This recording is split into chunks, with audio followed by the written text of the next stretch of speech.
billionaires across Philippine countries. Brings wisdom and people benefited with good wealth and health. At ngayon po, dahil nga si Conse Dumao na, pinagpatuloy po ni Ma'am Eratan, ni Conse Attention Eratan ng kanyang legacy. Meron naman po siyang 28 years in multi-level marketing experience, managing projects, and improve the overall operation of an organization. At ito po ang ilan sa kanyang mga achievements. Noong 2014, si Conse Attention Eratan po ay awarded the Asia Pacific Top Woman Entrepreneurs Award.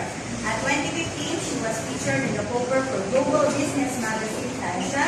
At noong 2016, she made the list of Singapore fast-moving companies by SME 100 with trend maker